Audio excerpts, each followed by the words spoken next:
আপনাদের কাছে বেশ কিছু গুরুত্বপূর্ণ প্রশ্ন আমি তুলব। তার মধ্যে যেটি সবচেয়ে আগে নন্দীগ্রাম পুনর্গণনা মামলা আজকের হাইকোর্টে উঠেছিল এবং যথারীতি সেটা এক সপ্তাহ পিছিয়ে যায়। তার থেকেও বড় যে বিষয়টি নিয়ে হইচই হচ্ছে সেটা হলো এই মামলার কৌশিক চন্দ্র যিনি বিচারপতি তার এজলাসে সেই বিচারপতি সম্পর্কে অভিযোগ, আইনজীবীদের একটা মহলের অভিযোগ, তৃণমূল কংগ্রেস আপনাদের পার্টিরও একটা মহলের অভিযোগ যে তিনি বিজেপি ঘনিষ্ঠ, ফলে এই মামলার প্রভাব পড়তে পারে। কী বলেন? না, আমাদের পুরনো আস্থা আছে বিচার ব্যবস্থার প্রতি, বিচারকদের প্রতি এবং মাননীয় বিচারপতি এই কৌশিক চন্দ্রের প্রতিও আমাদের পুরনো সম্মান এবং আস্থা আছে। মমতা বন্দ্যোপাধ্যায়কে কারচুপি করে হারানো হয়েছে। 1,000 ভোটের লিড, 8,000 ভোটের লিড, প্রায় জয়ী ঘোষিত, অন্ধকার হয়ে গেল, তুমুল ক্যাওস। হঠাৎ দেখা গেল লিড উধাও, সামান্য ভোটে পিছিয়ে, হোয়াটসঅ্যাপ ঘুরছে, ওখানে পুনর্গণনার আদেশ দিলে তুলকালাম কাণ্ড হতে পারে। সব মিলিয়ে আমরা তখনই বলেছিলাম যে আমরা আদালতে যাব, আইনের বিচার চাইব, সেটা চাওয়া হয়েছে। এবার আমরা দেখলাম এটি কৌশিক চন্দ্র মাননীয় বিচারপতি তাঁর এজলাসে এসেছে। এবার আমাদের হাতে কিছু ছবি এলো, তাতে দেখা যাচ্ছে বিচার করছেন তাঁদের দলের অন্য এখন প্রার্থী ছিলেন পরাজিত নেত্রীরা রয়েছেন। তো এখন সেইখান থেকে একটা প্রশ্ন আসছে যে যিনি বিজেপির লিগাল সেলের অনুষ্ঠানে সক্রিয়ভাবে থাকেন সেই বিচারপতির হাতে যদি নন্দীগ্রাম মামলার মতো স্পর্শকাতর রাজনৈতিক মেরুপেক্ষ সত্তার উপর প্রভাব ফেলতে পারে না। কারণ তিনি যদি বিজেপি দরদি হন, বিজেপির সক্রিয়ভাবে বিজেপির মঞ্চে থাকেন, তো তাহলে তাকে আমরা সম্মান দিচ্ছি। কিন্তু আমাদের আশঙ্কা যে সেক্ষেত্রে তার অবচেতন সত্তায় যে বিজেপির প্রতি দুর্বলতা আছে সেটা নিরপেক্ষ বিবেচনার ক্ষেত্রে প্রতিবন্ধকতা সৃষ্টি করতে পারে। সেই জন্য আমরা ছবিগুলো রিলিজ করেছি, টুইট করেছি, ফেসবুকে দিয়েছি এবং আমাদের স্বনির্বন্ধ অনুরোধ মাননীয় বিচারপতিকে আপনি দয়া করে আপনার বেঞ্চ থেকে এই মামলাটি রিলিজ করে দিন, বা এই ধরনের যেখানে আপনি বিজেপির প্রতি দরদি বলে এটা প্রমাণিত, প্রকাশিত, সেখানে রাজনৈতিক ইস্যু সংক্রান্ত কোনো মামলা যদি থাকে, মানুষের মনে একটা পূর্ণ আস্থার ক্ষেত্রে কোথাও একটা দাঁড়ি কমা সেমিকোলনের অভাব হতে পারে, মানে সেই জায়গাটায় সৃষ্টি হতে পারে। ফলে এই দাঁড়ি কমা সেমিকোলনগুলি অ্যাভয়েড করার জন্য তিনি এই মামলাটি এবং এই ধরনের মামলাগুলি যদি তাঁর বিবেচনাধীন না রাখেন বোধ হয় ভালো। এই জায়গাটার একটা বিষয় আপনাকে জিজ্ঞাসা করছি, আপনারা শুধু কি সোশ্যাল মিডিয়ায় এটা প্রচার করবেন, সংবাদ মাধ্যমের সামনে বলবেন, আমাকে অনুরোধ করবেন, নাকি দলগতভাবে আপনারা হাইকোর্টের যারা ঠিক করে যে কোন মামলা কোন বিচারপতি এজলাসে যাবে তাদের কাছেও আসবেন? এই বিষয়টি নিয়ে দল এবং দলের আইনজীবী মহল খতিয়ে দেখছে এবং তারা কিছু ভাবনা চিন্তা রেখেছেন। এই বিষয়ে এই মুহূর্তে আমার কোনো মন্তব্য নেই। বিচারপতিদের একটা অংশ, একটা বড় অংশ আজকে হাইকোর্টে এই বিষয়টি নিয়েই বিক্ষোভ দেখিয়েছে। এই বিষয়টি কীভাবে হচ্ছে? এটা আমি বিচারপতি না, আইনজীবী। আমি বিস্তারিত আমি শুনেছি, যেহেতু আমি বিস্তারিত জানি না, ফলে আমি সেই হিসেবে মানে এইভাবে মন্তব্য করাটা ঠিক নয়। কিন্তু বিষয়টা এই জায়গাতেই যে একটা খুব রাজনৈতিক স্পর্শকাতর মামলা আসছে, যাঁর বেঞ্চে মামলা আসছে, তাঁকে দেখা যাচ্ছে দিলীপ ঘোষ বক্তৃতা করছেন বিজেপির আইনজীবী শাখার অনুষ্ঠান, সেখানে মঞ্চে বসে। তো সেই জায়গায় দাঁড়িয়ে যদি সেখানে একটা প্রশ্নচিহ্ন ওঠে, আমি শুধু এইটুকু বলবো, আদালত এবং বিচার ব্যবস্থার প্রতি পূর্ণ আস্থা জানিয়েও এই প্রশ্নচিহ্ন ওঠার অবকাশ রয়েছে। আমি শুধু এইটুকুই বলবো। দিলীপ ঘোষ রাজ্য বিজেপি সভাপতি এই ইস্যুতে তিনি বলেছেন যে মুখ্যমন্ত্রী নিজেও জানেন তিনি হেরে গেছেন এবং সেটা জানেন বলেই অন্য জায়গায় দাঁড়ানোর বন্দোবস্ত করে নিয়েছেন। সুতরাং তাকে কোর্টে গিয়ে কী হবে, তিনি যেটাই করেন, কিন্তু মুখ্যমন্ত্রী নিজেও জানেন তিনি হবে। তো দিলীপবাবুর এই ধরনের কথাবার্তাগুলো তো মানে খুবই মানে তার সঙ্গে কোনো বাস্তব ভিত্তি, বাস্তব বোধের কোনো সম্পর্ক নেই। একটা জোর করে হারানো হয়েছে, আমরা কোর্টে গিয়েছি, তো তাই বলে তো আমাদের হাত গুটিয়ে বসে থাকলে হবে না, সরকারটা তো চলবে। ফলে খুব স্বাভাবিকভাবেই তিনি একটি উপনির্বাচনে হয়তো মোকাবিলা করবেন, এটা খুব স্বাভাবিক ব্যাপার। কিন্তু একটা অন্যায়ের প্রতিবাদ করে কোর্টে যাওয়ার সঙ্গে তার সঙ্গে কোনো উপনির্বাচনের কোথাও কোনো সম্পর্ক নেই, থাকতে পারে না। ফলে এই জায়গায় দাঁড়িয়ে দিলীপবাবুদের একটা ব্যাপারে আমি আশ্বস্ত করতে পারি যে মমতা বন্দ্যোপাধ্যায়ই মুখ্যমন্ত্রী থাকবেন, তৃণমূল কংগ্রেসেরই সরকার থাকবে। আপনারা উপনির্বাচনের জন্য নির্বাচন কমিশনকে যেসব বদবুদ দিয়ে দিন, আর নির্বাচন কমিশন উপনির্বাচন করুন বা না করুন, মমতা বন্দ্যোপাধ্যায় মুখ্যমন্ত্রী থাকবেন, সরকারও থাকবে। আর দিলীপবাবু মাথায় রাখবেন, আপনাদের মতো ডেলি প্যাসেঞ্জারি করা নেতাদের মুখ নয়, 213টি, এখন 212টি, যে 213টি কেন্দ্রে তৃণমূল কংগ্রেস জিতেছিল, এই 213 কেন্দ্রে কিন্তু মমতা বন্দ্যোপাধ্যায় জিতেছিলেন। মানুষ কিন্তু মমতা বন্দ্যোপাধ্যায়কে মুখ্যমন্ত্রী থেকে ভোটটা দিয়েছে। তখন কিন্তু আমাদের অন্য রাজ্য থেকে ডেলি প্যাসেঞ্জার লাগেনি। ফলে এইটা মাথায় রেখে দিন, টেকনিক্যালি কোন আসন জেতা হারা মামলা পরের কথা, কিন্তু এই বিপুল সংখ্যাগরিষ্ঠতা নিয়ে যিনি মানুষের আস্থা পেয়ে ক্ষমতায় এসছেন তার নাম মমতা বন্দ্যোপাধ্যায়। এই জায়গাটা যদি জাজ করতে ভুল করেন তাহলে বলবো দিলীপদা সবাই রাজনীতিতে এসছেন, বড় পদে থাকতে পারেন, কিন্তু উনি ট্রেনি পলিটিশিয়ান, তো ওনার আরেকটু সময় লাগবে রাজনীতিগুলো বুঝতে। আরেকটি বিষয় হলো বিজেপির সেন্ট্রাল রেভিনিউ সদর দপ্তর, হেস্টিংস অফিস এবং দমদম বিমানবন্দর চত্বরের তাদের যে অফিস, সেখানে ছয়লাভ হয়ে গেছে কৈলাস বিজয়বর্গীয়র গো ব্যাক স্লোগান এবং তৃণমূলের সঙ্গে তার সেটিং ছিল। এবং এটা মানুষের বিজেপির একটা অংশের মনে হচ্ছে মুকুল রায় ঘনিষ্ঠ যেহেতু দিদি, তো পুরো বিষয়টি তিনি জানতেন। এই বিষয়ে আপনারা কি বলবেন? এই বিষয়টা হচ্ছে আমরা ভোটের আগে থেকে বলে আসছি যে বিজেপির মধ্যে একটা সার্কাস চলছে। আদি বিজেপি বনাম তৎকাল বিজেপি, তারপরে ওই ডেলি প্যাসেঞ্জার করে আসা পরিযায়ী বিজেপি। তো আমরা ভোটের আগে যা যা বলেছিলাম যে ভোটে গোয়ারা হারবে, তারপর কাদা ছোঁড়াছড়ি করবে, তো তাই হচ্ছে যে এই সার্কাস পার্ট 1 সেটা ছিল ভোটের আগে, আর সার্কাস পার্ট 2 সেটা হচ্ছে ভোটের পর।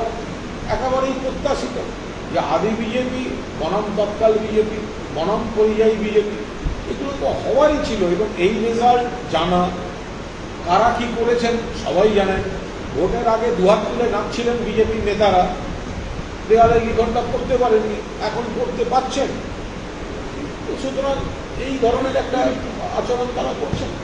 কৈলাসবাবুও নেতা আর আরশোলাও পাখি। মুকুল রায় খুব ঘনিষ্ঠ, মুকুল রায় তো নেতা, সে তো তার ব্যাপার। মুকুল রায় বা যারা তৃণমূল থেকে চলে গেছিলেন তাদের ছাড়াই তৃণমূল কংগ্রেস এই ভোটটা জিতে এসছে, এটা হচ্ছে প্রথম কথা। কিন্তু তৃণমূল থেকে যারা গিয়েছেন তারা বিজেপিতে থাকতে পারছেন না, তারা অলমোস্ট সবাই ফেরার একটা চেষ্টা করছেন।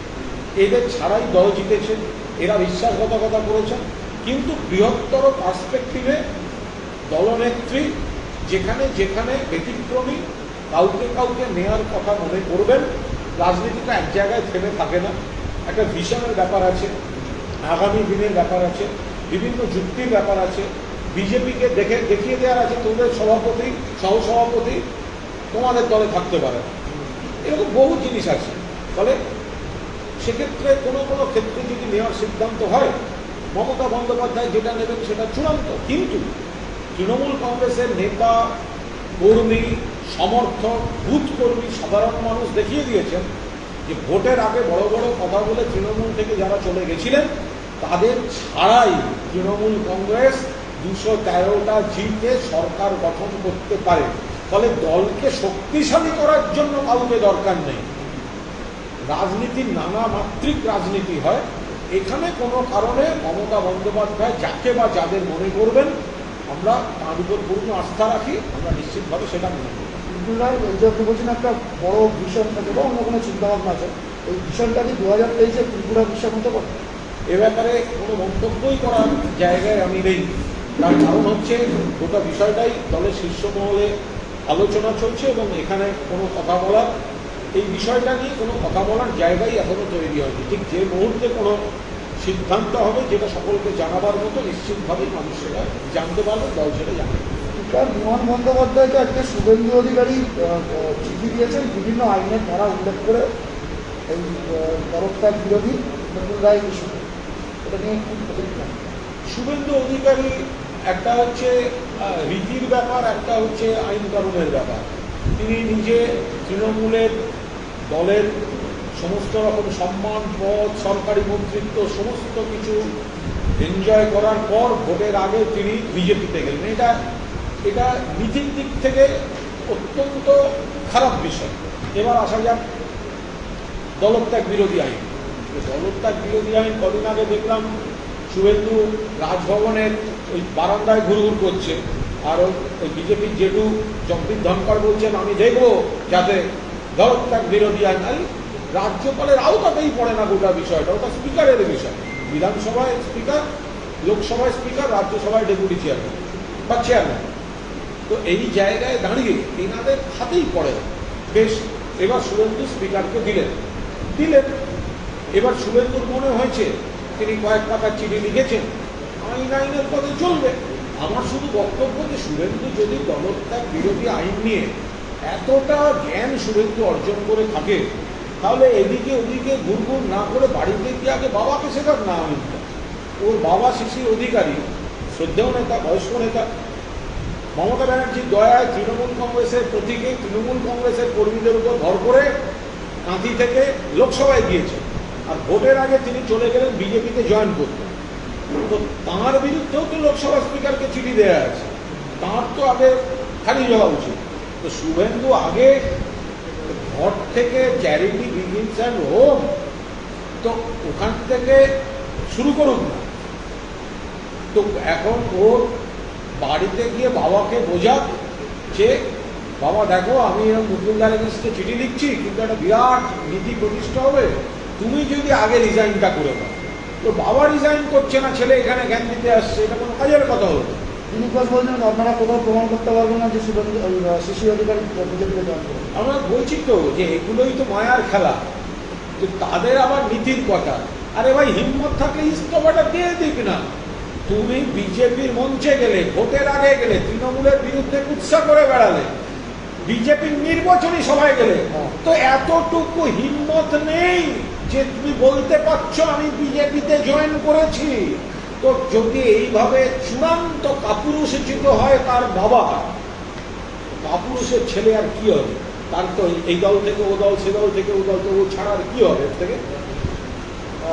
লকেট চ্যাটার্জি, দিলীপ ঘোষ, সায়ন্তন বসুরাও বলেছেন আপনারা যেটা রাজ্যপাল নিয়ে বারবার বলে থাকেন যে রাজ্যপাল এখানে আসার পর থেকে আপনারা টার্গেট করে দিয়েছেন তাকে অনুমান করার জন্য, আর সরকার সন্ত্রাসের মোকাবিলা করতে পারছে না বলে রাজ্যপালকে ময়দান নামতে। অ্যাকচুয়ালি লকেট বিজেপিতে নির্যাতিত, তার কারণ লকেটকে জোর করে দাঁড় করানো হয়েছে। লকেটকে মহিলা মোর্চা থেকে সরিয়ে দিয়ে দিলীপদা অগ্নিমিত্রা পালদের করেছিলেন, ফলে উনি নির্যাতিত। আবার দিলীপদাও নির্যাতিত, কারণ দিলীপদাকে কোণঠাসা করে দিয়ে তৎকাল তৃণমূলরা এসে করেছে। সায়ন্তন নির্যাতিত, কারণ ওকে টিকিটই দেয়নি 292টার মধ্যে। ফলে যাবতীয় অতৃপ্ত আত্মা যেগুলো মানসিক অবসাদে ঘুরছে, সেগুলো ভোটের পর তৃণমূলের দিকে তাকিয়ে দু চারটে কথা বলছে। ওসব পাগল ছাগলে কি বলতে উত্তর দেয়।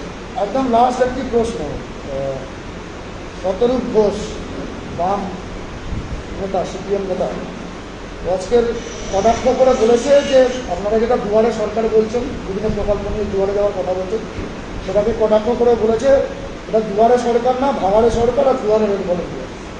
17 ইয়াং ছেলে, বাচ্চা ছেলে, আমি ওর সঙ্গে কোনো ওকে মুখ লাগাতে চাই না। আমি বুঝি ওদের মানসিক কষ্টটা বুঝি, কারণ বড়রা যখন পার্টি ক্ষমতায় ছিল ওদের তো ঘেঁষতে দেয়নি।